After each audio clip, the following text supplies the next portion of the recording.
Hey, this is Dave in the shop, and this is the Kracker. So, it's designed to crack parts. I can't wait to tell you all about it. Stay tuned. This is Dave in the shop.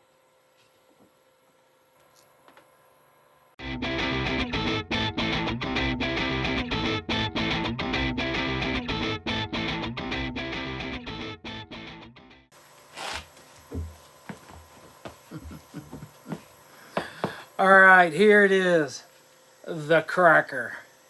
So we finally decided on a name, and mainly it's because of the sound that this machine makes when it breaks our test parts. So what we've done, I said in the last video, I needed to kind of clean it up and make it a little more serviceable, a little more reliability. So I've done a couple of things. One is I've packaged up the electronics. There's an Arduino in here. There's a power supply for the Arduino.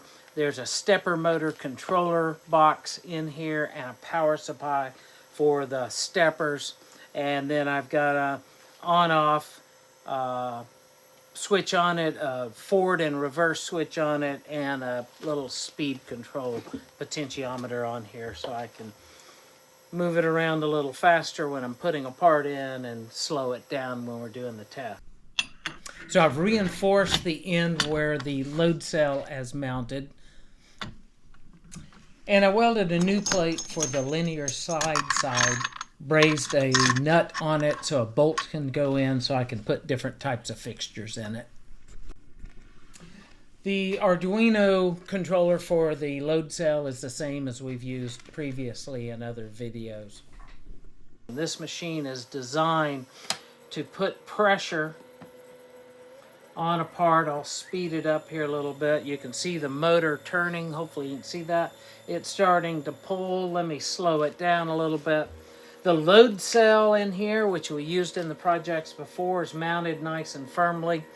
And the controller for it is measuring the amount of force. And of course, that will capture the maximum force that it sees during the test. And what we find is as we're running it, at some point this part will start to break and we'll capture that maximum force. And that's basically it. It is designed to be able to apply force very precisely, very gently ramp up the force, and it has done that and has done it quite well. The maximum on this is about 125, give or take, pounds maximum pulling force, and so far that's been enough for all the parts that we've tested.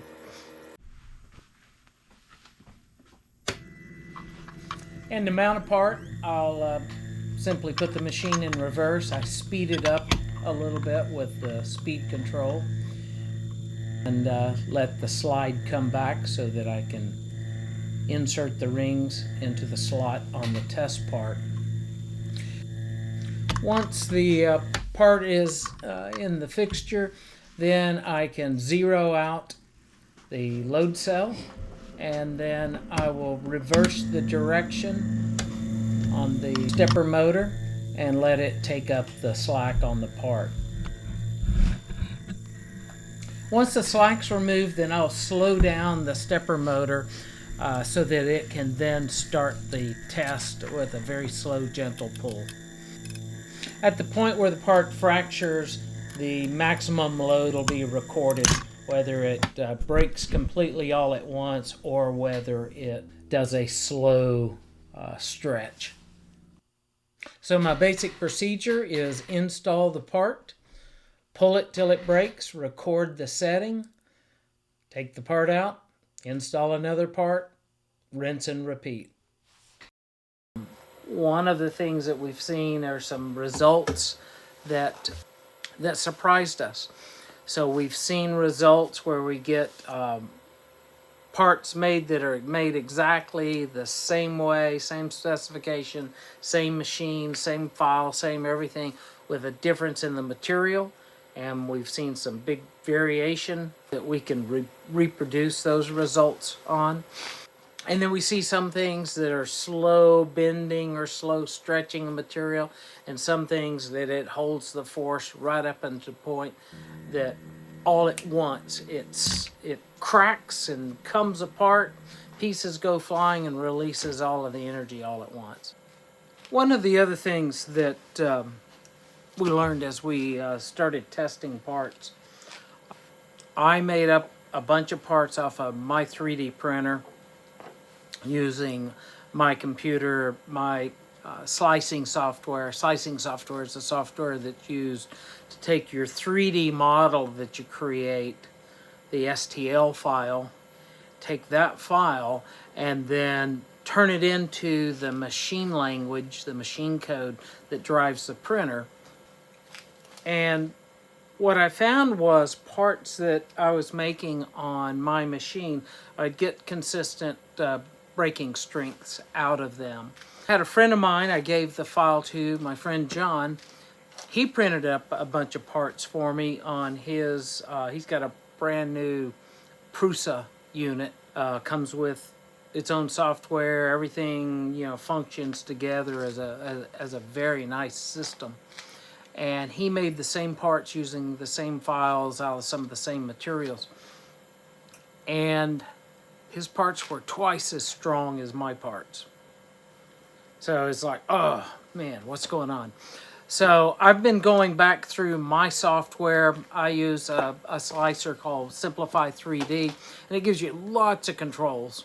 And as I'm looking through different settings, we compared some notes on some of his settings, and my software is got a lot of things that are kind of all jacked up in it. So not sure how those settings got in there, but maybe they've been some things that have been in there over time.